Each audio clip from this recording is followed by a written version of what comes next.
Bem, então vamos aqui agora para a parte 2 do seminário que eu apresentei. Como vocês podem ter visto, o seminário ficou maior, a apresentação aqui ficou maior do que o que eu apresentei lá. E aqui eu tenho mais liberdade, posso falar de mais coisas do que eu lembro, então não preciso ficar restrito aos 40 minutos mais ou menos que eu tinha lá, ok? Então nessa segunda parte eu quero falar um pouquinho também da classe operária, do movimento operário, que é o tema do seminário, mas me detendo aqui na primeira década do século XX e na segunda década do século XX, ok? Então vou usar aqui outro livro do Jack London e 2 capítulos de um livro do John Reed. Então, o livro que eu vou usar do Jack London chama Escritos Políticos. É um livro que a edição a gente leu de 2003. É uma seleção de textos e tradução do professor Luiz Bernardo Pericaz. Tá? Então não foi o Jack London que organizou, foi o professor. São escritos políticos, esse é o título, porque vai nos dar aí uma ideia de como o Jack pensava, como ele conceitualizava de forma um pouco mais sofisticada todas aquelas ideias que ele teve, que já estavam germinando ali durante aquela sua viagem em 1894. Mas esses textos foram retirados de revistas, de livros, de palestras, de pronunciamentos que ele deu no Partido Socialista, que ele fazia parte, e eles compreendem o período de 1903 a 1908, ok? Então, aí o Jack vai falar da situação da classe operária, da exploração dos capitalistas e da sua fé na Revolução. Tem uma fé na Revolução que é uma coisa assim, invejável, coisa que a gente já não tem muito hoje. Então, vamos lá. Primeiro, chama-se Prefácio do livro Guerra de Classes, de 1905. Nesse texto, o Jack vai nos falar que quando ele se tornou um socialista, lá na cidade dele, lá da região dele, de Auckland, ele era visto como um elemento estranho, como uma espécie de gota de óleo na água. Isso é uma figura de pensamento minha, não dele, tá? Mas ele era visto como o garoto socialista, era o apelido que ele nos disse. E o pessoal meio que olhava ele estranho porque não sabia bem o que era, né? Mas ele era tolerado enquanto ele ficasse quietinho, enquanto ele não causasse problema, enquanto não causasse furdunço. O Jack London ele vai reconhecer que o socialismo, então, ele não é como aqueles 2 primeiros tipos de sindicato que eu falei no outro vídeo. Ele não é sobre harmonizar, sobre acalmar, sobre dar uma certa jogada de açúcar em cima do capitalismo. O socialismo, para o Jack London, ele enxerga como uma arma de destruição do capitalismo. Então é sobre destruir e conseguir construir uma nova ordem, um novo sistema, fora desse sistema que ele vê. E, bom, a gente sente também explorador e tal, e coisa do gênero. Então ele vai dar conta disso nesse primeiro texto de 1905. Um outro texto, também não estão todos de forma cronológica, mas é por tema, então não faz muita diferença. Como me tornei socialista? É o título do próximo capítulo, e ele foi publicado em 1903. Então o Jack vai falar pra gente que, no início, como ele era um jovem vigoroso, forte, saudável, ele aguentava trabalhar em vários tipos de coisas diferentes. E nenhum patrão lhe negava emprego, o que é um ponto interessante. Então ele olhava e via aquele mundo e falava, nossa, esse pessoal é fraco, esse pessoal não quer trabalhar, esse pessoal aí que é fraco, bom, fazer o quê, né? É uma espécie de seleção natural, é o destino. O que eu posso fazer? Eu sou um eleito da natureza.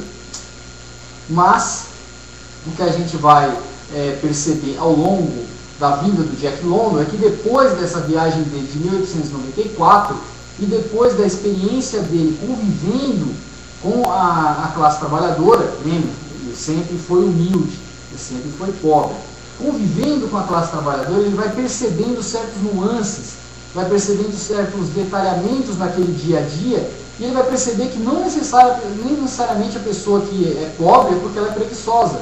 Ou às vezes ela tem algum problema, ou ela é idosa, ou ela tem algum tipo de doença, ou realmente ela não serve para pilotar um bendito de um torno. Então essas pessoas vão sendo cada vez mais escamoteadas, empurradas para aquele abismo social, e o Jack London, vendo aquilo, se sensibiliza, e ele nos diz que ele se tornou socialista sem saber que o era, primeiramente. A gente às vezes tem alguns amigos também que podem ter algumas ideias mais socializantes, e mesmo assim falarem que não são socialistas, são totalmente contra o socialismo. É meio complicado você se definir como eu sou capitalista ou eu sou socialista quando você não conhece toda a teoria por trás. Por isso que eu evito falar eu aconselho a gente evitar se autodenominar uma coisa sem conhecer toda a teoria por trás, tá bom? Embora você possa ter ideias socializantes ou, sei lá, capitalizantes, sem ser propriamente dito um adepto desses regimes. Temos aqui um outro texto, que são os próximos dois textos que eu considero os mais importantes desse livro, porque ele vai aprofundar, ele vai conceitualizar algumas coisas que são bastante interessantes para a gente ver a lógica do sistema. Por exemplo, o termo vagabundo. O próximo capítulo chama O Vagabundo. E ele foi publicado em 1902. Nesse texto, o Jack vai falar que o vagabundo ele era obrigado a viver sem trabalhar. Ou seja, mesmo que ele quisesse trabalhar, não havia emprego para ele. Imagine aquele exército do Kelly, por exemplo, de 2.000 trabalhadores desempregados. Aquele exército indo pedir emprego na porta de alguma empresa, de alguma indústria.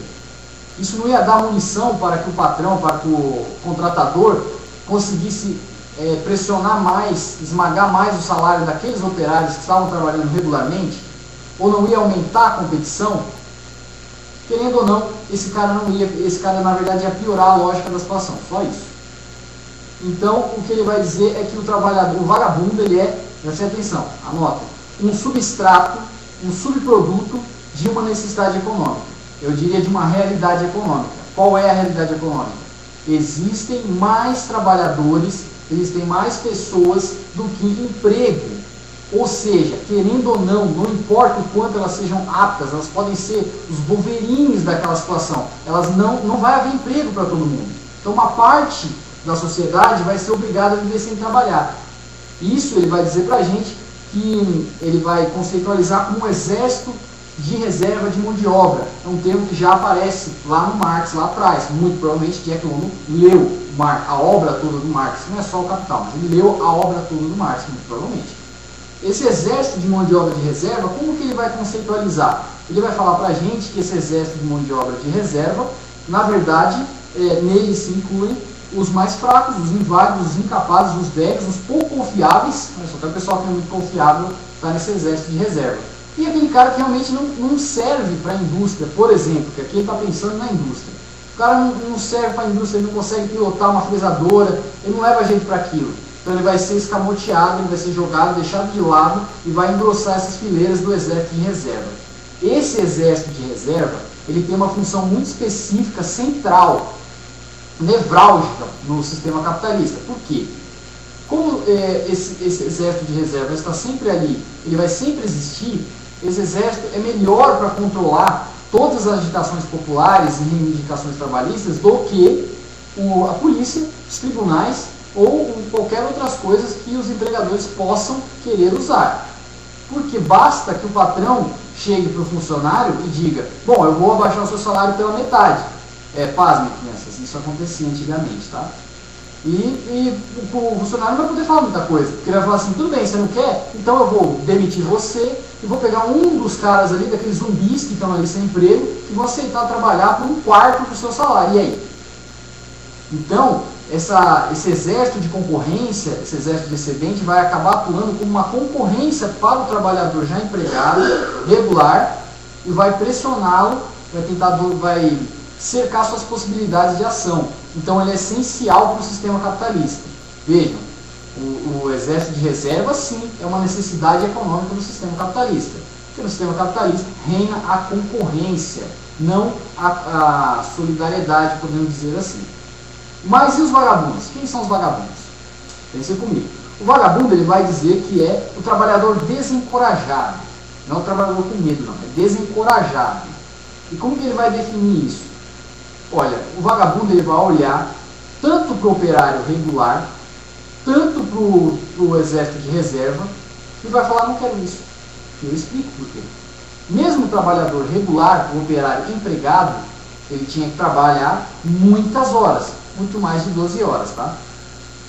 E ele tinha que morar num cubículo nefasto.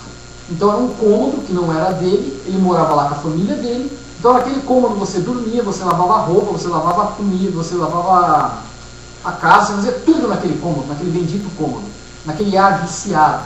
E mesmo quando uma pessoa morria, ele conta um trecho aqui bizarro no livro, mesmo quando uma pessoa morria, às vezes a família não tinha dinheiro para sepultá-la. Quem já teve que enterrar alguém sabe que não é uma coisa barata, você não pode enterrar no seu quintal, não é uma coisa assim. Ainda mais quando o seu quintal não é nem mesmo seu. Esse cadáver ficava lá junto com os vivos dia a dia, até eles conseguirem enterrar. Então você estava ali comendo, né, na mesa e tal, aí você ia dormir, você põe o cadáver de volta na mesa. Aí você acordava, você pegava o cadáver e põe de volta na cama. Imagine o ar daquela situação, aquele ar viciado, ou o cheiro do cadáver já se putrefando. Imagine, tudo isso o trabalhador estava exposto.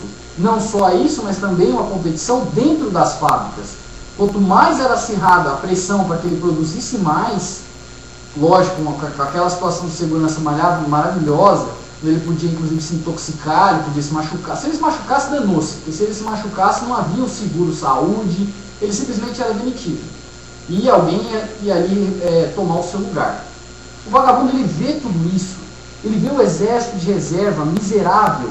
Ele vê o trabalhador que está nessa situação. E ele simplesmente olha para tudo isso e fala: não quero, não vou fazer isso, não vou participar desse jogo. Eu vou viver pela rua, eu vou viver pedindo comida. Porque pelo menos nessa situação eu sou livre. Eu vou onde eu quero, eu faço o que eu quero, eu sou senhor do meu tempo. Mesmo com as agruras do caminho, mesmo com a situação complicada, o ambiente violento, o ambiente opressor, o ambiente, tudo quanto é jeito que a gente viu lá na estrada. Mas o vagabundo prefere, porque ele se sente mais livre e ele sente que ele vai poder ter pelo menos um mínimo de vivência, um mínimo de espírito de vida nessa situação. Então este é o vagabundo. Então friso mais uma vez, o vagabundo não é uma necessidade econômica, como o exército de reserva. Ele é um subproduto dela. O próximo capítulo também ele faz uma generalização fantástica, eu achei genial. Chama O Furagreves, é um texto de 1903.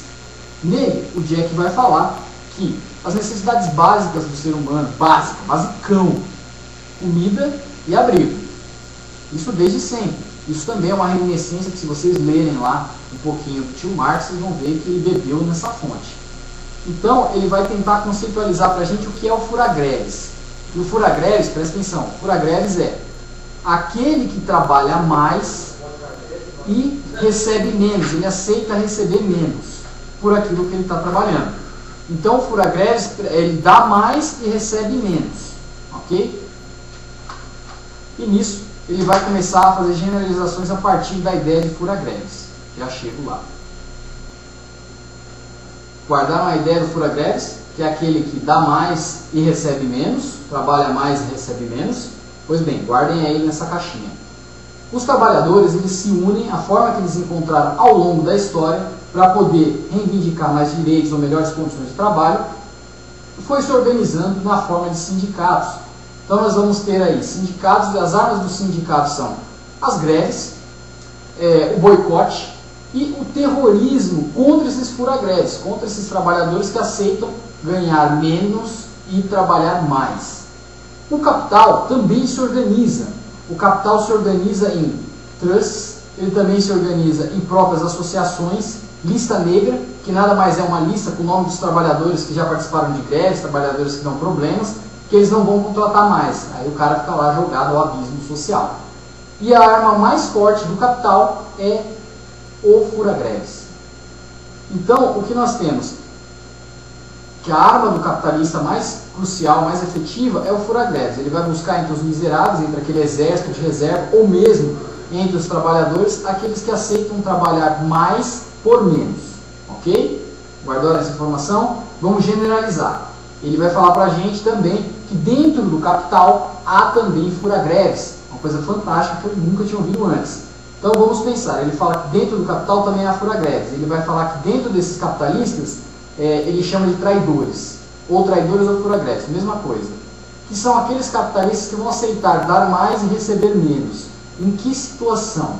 Pensem, eu sou um super capitalista, super rico, uma empresa muito poderosa. Aí eu posso resolver que eu vou diminuir o preço do meu produto, vou deixar ele extremamente barato e eu vou viver algum tempo, vou operar algum tempo no prejuízo, porque eu já tenho um capital acumulado muito grande, então eu consigo passar, sei lá, uns 6 meses no prejuízo. Para quê? Para poder destruir a minha concorrência. Ou seja, aqueles outros capitalistas do mesmo setor que eu, que produzem uma mesma coisa, não vão conseguir vendê-la tão barata quanto eu, que posso ficar um tempo no prejuízo. Eles não conseguem. E aí eles vão ser todos destruídos, não vão conseguir competir comigo, vão desaparecer do mercado. E eu vou reinar absoluto, vou reinar monopolista. Então esse cara, esse capitalista, no caso que eu dei exemplo de mim, vou estar dando mais produtos e vou receber menos por isso, para tentar destruir os meus concorrentes. Ok? Continuando. Uma outra generalização que ele vai fazer é para o nível dos países, das nações. Então, naquele momento, lembrando que nós estamos pensando aqui, esse texto ele é de 1903, então ele vai nos dizer que os Estados Unidos está sendo o fura-greves da Europa, por causa das condições dos Estados Unidos naquele momento, aquela indústria ascendente, todas aquelas condições que nós comentamos bem superficialmente no outro vídeo, todas essas condições estavam favorecendo os Estados Unidos a produzirem mais produtos e podendo vender por menos, mais barato do que os europeus, mesmo que no atacado eles ganhassem mais. Ou seja, eles estão vendendo mais e recebendo menos. Eles estão agindo como fura-greves da Europa.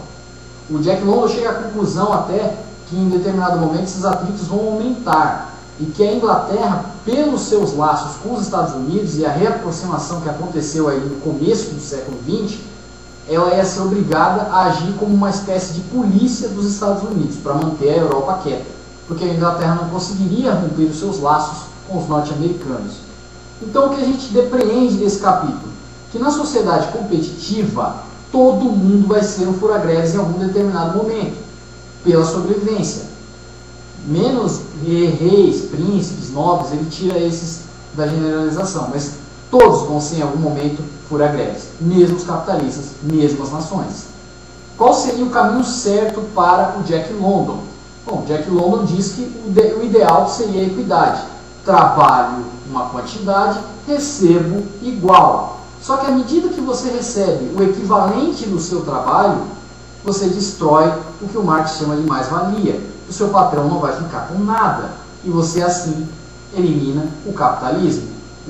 A espinha dorsal do capitalismo é a mais-valia. Ou seja, é o que o patrão ganha em cima do seu trabalho. Você não vai ganhar exatamente o tanto que você produziu. Para o Jack, esse seria o ideal. No capítulo A Selva, que é de 1906, ele vai falar de Chicago, que era uma cidade muito industrial, e lá a gente conseguiria ver muito melhor as condições pavorosas desse outro lado que o capitalismo não conta, que é o lado da miséria, é o lado da doença, é o lado da exploração. E ele vai falar que em Chicago os trabalhadores, ele também vai continuar no capítulo A Beira do Abismo, de 1903, falando da situação dos trabalhadores, que quando eles vêm do campo ainda saudáveis, entre aspas, e quando chegam na cidade e são obrigados a ficar naquela situação de exploração, submetidos a uma alimentação ruim, porque ele não tem dinheiro para comprar comida, expostos a toda a poluição existente ali, ele comenta até de vapores de ácido sulfúrico, a saúde desse trabalhador vai declinando. E os filhos desse trabalhador também vão ter a sua saúde mirrada, declinante, quando sobrevivem, né? Vale dizer que a taxa de mortalidade nessa época ainda era altíssima. Então ele vai falar que essa sociedade competitiva ela acaba bestializando as pessoas num extremo absurdo. Em um outro capítulo chamado Bebida, Sobriedade e Parcimônia, de 1903, ele também vai fazer aqui uma outra cutucada. Ele vai falar que o trabalhador que vai se entregar às bebidas, vai se tornar um alcoólatra, vai recorrer aos bailes da vida, ele não deve ser condenado da forma como ele era pela sociedade, entre aspas, burguesa, já que usa esse termo mesmo, burguesa.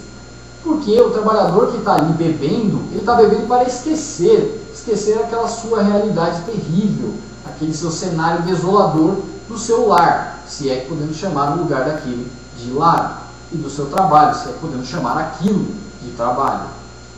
Ele faz isso para esquecer. Nesse mesmo capítulo ele fala uma coisa que eu achei bastante curiosa. Ele diz que o bar, na verdade, é a válvula de escape mental do trabalhador, mas que você também não deve fazer caridade, porque a caridade vai piorar a situação. Por quê? Ele explica.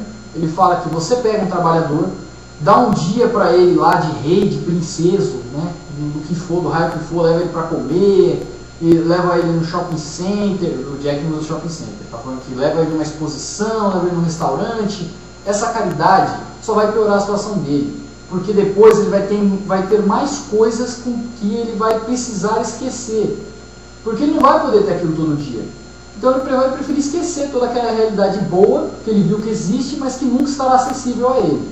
Aí aqui eu faço um parêntese meu, que a gente presencia isso até hoje. Sabe aqueles programas de televisão que pega um sujeito ou uma pessoa e dá um dia maravilhoso para ela, ou pega a casa dela e vai lá no meio do abismo social, onde o Estado não quer olhar, pega a casa daquela pessoa lá na periferia e reconstrói na forma de um palacete.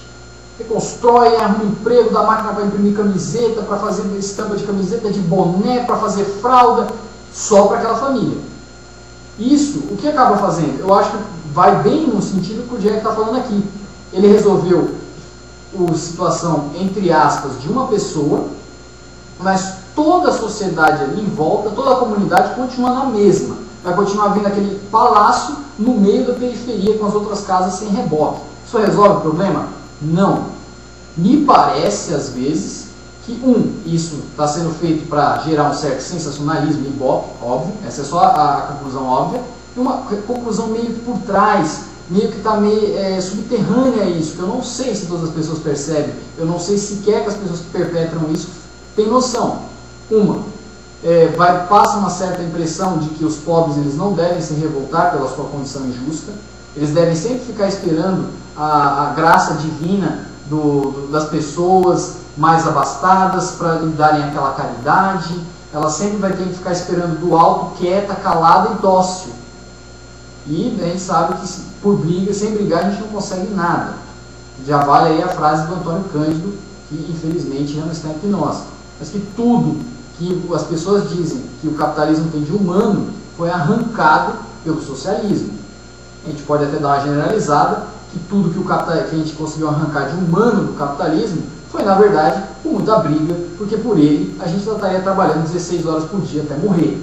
Ok? E um outro ponto que também fica aí subterrâneo, meio repetilicamente, nesse discurso de você construir um palacete no meio de uma periferia, ou fazer tudo bem, legal, você resolveu a vida daquela família.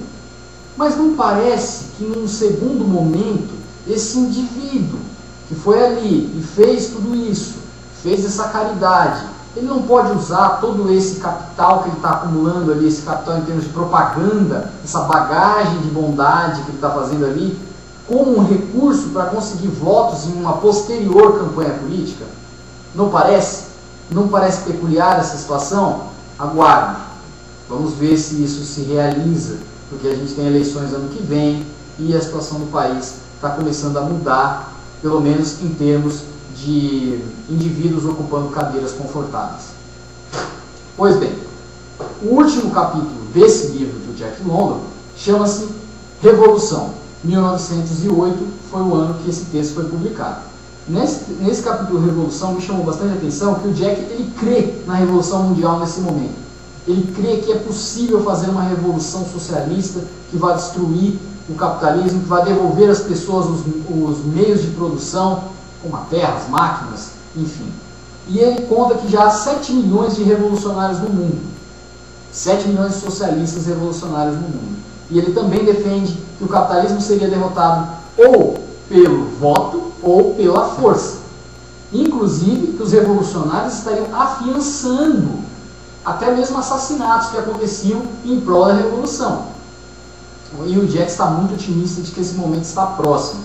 Ele faz uma comparação aqui, que vale a pena pontuar. Ele fala que o capitalismo fracassou na sua missão, ou ele fracassou na sua tentativa de melhorar a sociedade. Porque se por um lado ele tem os meios de produção, a tecnologia, todos os recursos possíveis que, se empregados de forma correta, poderiam trazer benefícios para toda a sociedade, ele não faz isso. E ele traz mega benefícios para uma camada da sociedade e exclui totalmente a outra camada, que é obrigada a viver naquele abismo social que ele comenta, e eu dei só um aperitivo aqui de todas as outras características que ele cita. E ele também vai fazer uma comparação com o Homem das Cavernas. Ele vai falar que o Homem das Cavernas vive melhor do que o miserável moderno. Porque o Homem das Cavernas, se alguma coisa acontecesse, destruísse sua caverna, ele podia ir para outra. Se naquela região acabou a caça, acabou a coleta, acabou ali o que ele podia colher, ele pode ir para outra região, o que não acontece com o miserável moderno. No miserável moderno ele já não tem mais acesso à terra, a terra não é dele, ele não pode colher as frutas do bosque, não existe mais bosque, aquele bosque pertence a alguém, não existe mais uma terra pública, entre aspas, que você pode ir lá e pegar e viver daquele pomar, porque tudo foi demarcado, vendido, pertence a alguém. Então foi retirada essa opção do miserável moderno que o Homem das Cavernas, do Jack, existia. Então a situação está muito pior. Ele também termina falando que, mesmo que os capitalistas menosprezem a revolução, por mais que eles oprimam os revolucionários, quanto maior for essa violência, maior vai ser a munição dada para os revolucionários, que por fim vão conseguir acabar destruindo o capitalismo. Essa aqui é a visão do Jack. O Jack ele não vai viver para poder ver a Revolução Russa. Esse ano de 1908 já estava acontecendo algumas coisas na Rússia lá. Vocês podem até dar uma pesquisada lá, que vai desembocar lá na Revolução Russa de 1917. Lembrando que o Jack não viveu porque ele morreu em 1916. Se o Jack London tivesse vivido, muito provavelmente ele tinha escrito textos laureando a vitória dos bolcheviques lá na Rússia, com certeza. Mas infelizmente ele morreu com 40 anos, muito jovem. Então nós tivemos aí um panorama, mesmo que pelos olhos e pela escrita do Jack London, de como estava a classe operária nessa primeira década do século XX. Então a gente tem uma ideia, como eu disse, a gente não pode acreditar sempre fielmente no que a gente lê, mas a gente deve comparar com outras fontes. Porém, com o cabedal de conhecimento que a gente já teve de outras fontes, e mesmo o conhecimento que a gente já teve de outras aulas, a gente pode ter uma ideia de que não estava tão longe essa realidade do que o Jack London descreve, até mesmo porque essa realidade, em muitos locais, ela se perpetua até hoje, salvo certos nuances. Então, os outros dois capítulos, que eu também não quero me estender tanto, vou falar sobre dois capítulos do livro John Silas Reed. Ele já é um personagem muito mais abastado do que o nosso amigo Jack London. Ele nasceu em 1887, morreu em 1920, com 33 anos, também morreu muito jovem. Ele é formado em Harvard, ele conheceu todas as peculiaridades de Nova York, então ele chegava a se questionar que como Nova York se propunha a capital do mundo, conseguiria ao mesmo tempo abrigar ali abrigar em suas regiões periféricas pessoas em realidades em condições de vida tão miseráveis, tão precárias. Parecia um contrassenso, mas como a gente pode perceber, o sistema não funciona nesse contrassenso, ele se alimenta dessa dicotomia e dessas contradições.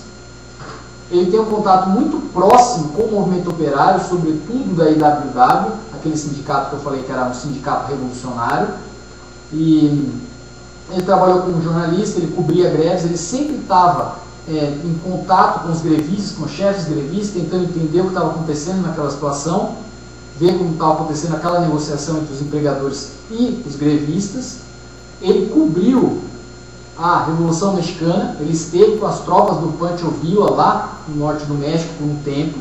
Ele também cobriu a Primeira Guerra Mundial e ele vai cobrir a Revolução Russa. Ele se torna amigo do Lenin.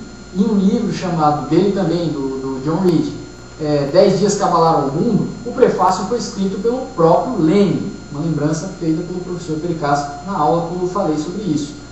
E ele apoiou a Revolução Bolchevique. Ele era amigo do Lenin, ele se tornou amigo do Lenin.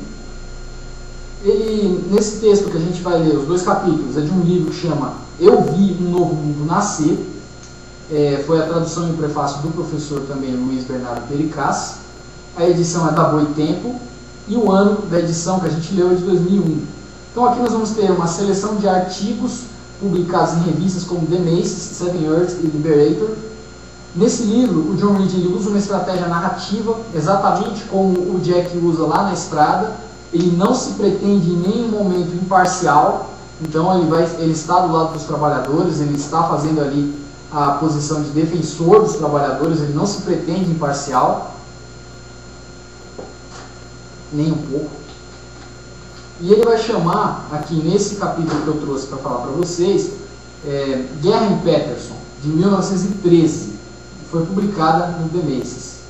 E ele declara nessa guerra em Paterson, na verdade ele vai estar falando da greve em Paterson, mas eu já explico por que ele usa o termo guerra. Na verdade, o termo guerra ele está usando porque as situações de violência, violação de qualquer tipo de direitos humanos ou de condições mínimas de negociação ou de civilização, né, que era um conceito alardeado nessa época, né, tem que ser civilizado, não existiam. O que existia era a violência vertical dos empregadores para com os empregados. Lembremos que nessa época, normalmente os guardas das indústrias portavam armas. E pode atirar, amigo. O importante é que eles continuem trabalhando. O que ele vai falar para a gente dessa greve em Peterson, que ele chama de guerra em Peterson, porque o clima era esse. Ele vai falar que em Peterson estava havendo uma greve que estava ali reunindo 25 mil operários que haviam cruzado os braços contra as indústrias têxteis, reivindicando melhores condições de trabalho. O que ele vai falar para a gente é que no momento que ele chega em Peterson, está tendo um piquete. O que era um piquete naquela época, e para quem nunca vivenciou uma coisa semelhante, também acontecia isso nas greves do ABC da década de 80. Piquete, o que o nosso amigo John Reed vai presenciar aqui, são 400 pessoas lá na frente da empresa impedindo que outros trabalhadores fossem trabalhar e furassem aquela greve. Esse é o piquete. Esse é o piquete clássico. Ok? Então, e ele diz também que dentre essas 400 pessoas havia guardas dos empregadores infiltrados, só para a gente ver que é uma coisa que não é uma invenção contemporânea, né, tão atual no nosso tempo. E o John Reed, ele estava na calçada vendo tudo isso, e o guarda querendo dispersar a multidão a qualquer jeito, a qualquer custo. E ele manda o John Reed sair dali. John Reed também, cioso de seus direitos conquistados pelos seus antepassados, lá na primorosa Revolução Americana, a independência que trouxe a liberdade, a igualdade e a fraternidade a todos, né? Aquelas coisas que depois, eu falei isso, mas a Revolução Francesa foi depois. Mas era alardeado todos esses valores liberais lá. E ele, cioso disso, diz: não, eu vou sair, eu tenho todo o direito de ficar aqui porque eu não estou fazendo nada. Ele foi preso, junto com outros 40 piqueteiros, levados à delegacia e foram sentenciados a 20 dias de reclusão. Porém, no caminho para já na penitenciária, né, ele diz que os trabalhadores piqueteiros iam todos cantando, iam todos entoando músicas da IWW como um verdadeiro sindicato, um sindicato único. Ele dá até uma romantizada um pouco na relação dos trabalhadores com aquela situação. Eu não acredito que seja de propósito, que seja com algum tipo de interesse por trás, mas o John Reed, como ele não se pretende imparcial, é óbvio que ele está falando aquilo para falar como os trabalhadores estavam certos. Mas também devemos pensar que a situação crítica que aquelas pessoas estavam vivendo, aquela solução de luta era a única que existia. Então eles estavam se apegando a ela por tudo que tinham. Então, muito provavelmente, um outro ali estava mais feliz, alegre, achando que ia continuar podendo lutar. Não acredito que todos, mas acho que uma boa parte. Ele também reclama que ele tinha direito de ser julgado por um júri, coisa que ele não foi, e que nem o Jack London foi 10, 15 anos atrás, 20 anos atrás. O John Reed, ele declara que a AFL, lembrem, a American Federation of Labor, a AFL, aquela que eu falei que era um sindicalismo de negócio, que é hegemônica até hoje, na verdade ela estava fazendo o jogo dos capitalistas, ela não estava negociando a favor dos trabalhadores por uma mudança real, efetiva, e sim medidas paliativas. Vale dizer aqui que ele diz que os grevistas estavam agindo de forma pacífica, quem estava agindo com agitações e violência eram os empregadores, e os trabalhadores que ele conheceu na prisão, o Haywood, que era o líder da IWW. Os trabalhadores na prisão ali, os piqueteiros, contaram para ele tudo que estava acontecendo, tudo que era a realidade. Ele conta até o caso de um fura-greves que estava lá dentro, mas era um fura-greves arrependido. Ele fala para o John Reed que ele aprendeu a lição e que ele nunca mais seria um fura-greves. Mas mesmo dentro da prisão ele estava sendo ostracizado pelos outros, ele estava isolado lá no cantão. Então é isso que ele fala sobre a greve, a guerra em Peterson.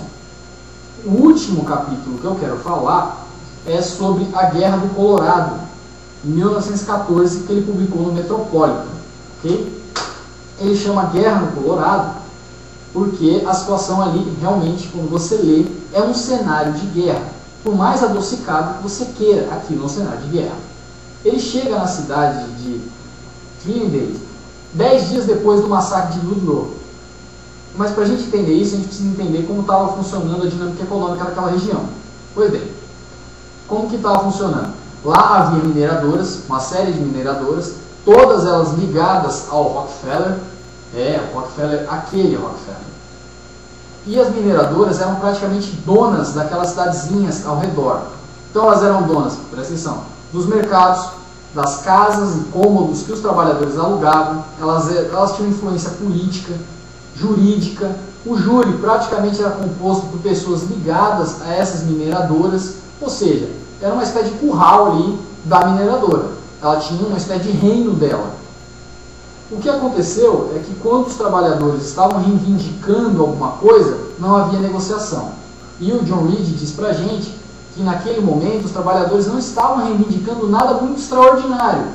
Eles não eram sindicalistas de carteirinha, eles não eram anarquistas, comunistas, socialistas, o raio que fosse. Eles só queriam que fosse efetivada, que fosse cumprida a lei de 8 horas de trabalho. Porque o John Reed apura e descobre que ninguém naquele lugar trabalhava menos que 12 horas por dia. Eles queriam 8 horas por dia de serviço, mais algumas melhoras na condição de trabalho. Para vocês terem uma ideia, eles eram obrigados a comprar inclusive os próprios explosivos para usar nas minas. Quem conhece a realidade do trabalho numa mineradora sabe que nem hoje o trabalho é seguro, nem hoje o trabalho são flores. Então, ele vai lá e fala para a gente como estava funcionando. Quando as mineradoras apertaram os trabalhadores e eles não conseguiam mais nem mesmo pagar o aluguel de suas casas, elas expulsaram eles de lá. E ele diz, até dá uma romantizada, que meu Deus também, falando que jogaram eles na neve, na nevasca. Eu não acredito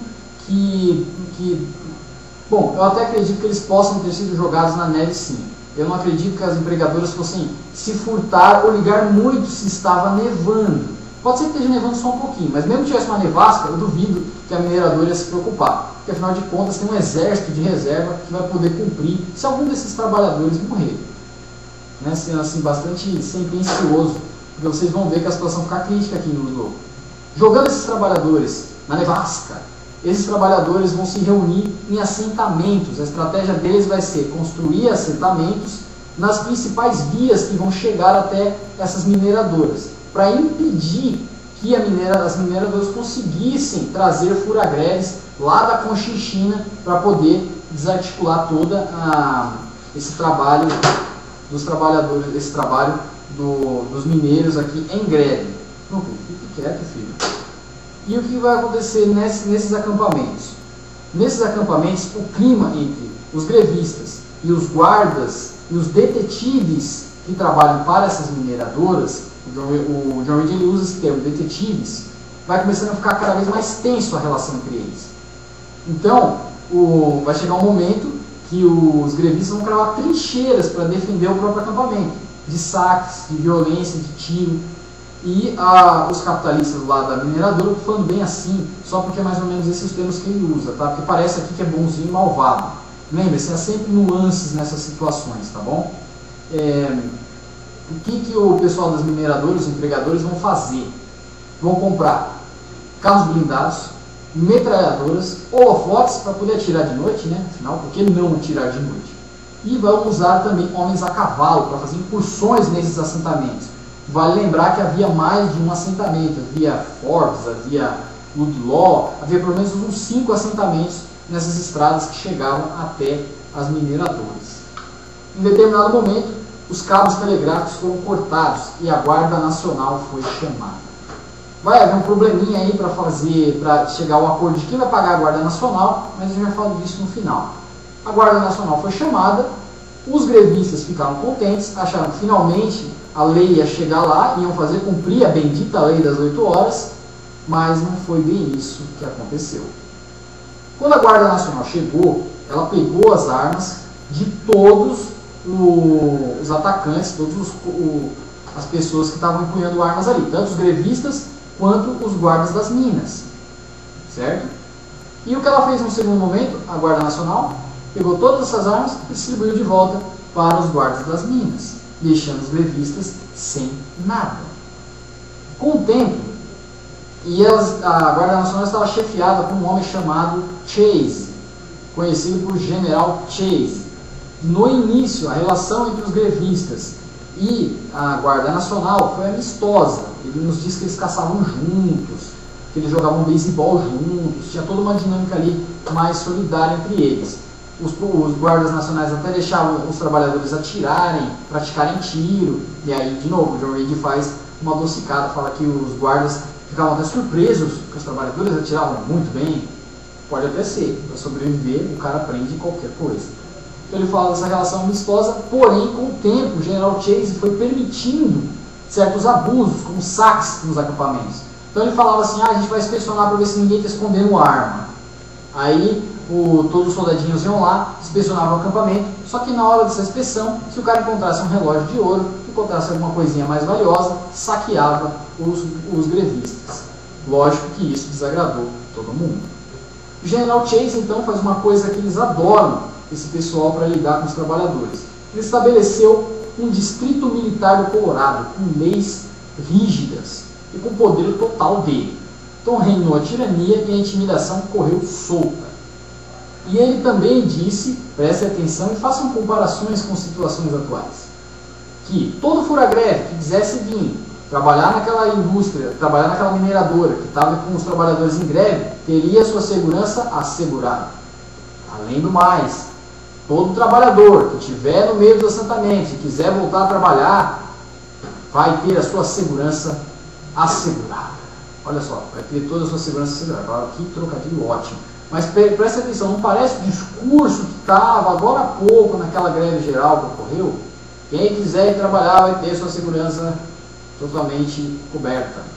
Bom, só para a gente fazer uma analogia que as coisas não mudaram tanto assim de 1914 para 2017. O que vai acontecer é que conforme o tempo foi passando, pensem, o assentamento, os saques, toda essa tirania vai causando atritos cada vez mais violentos.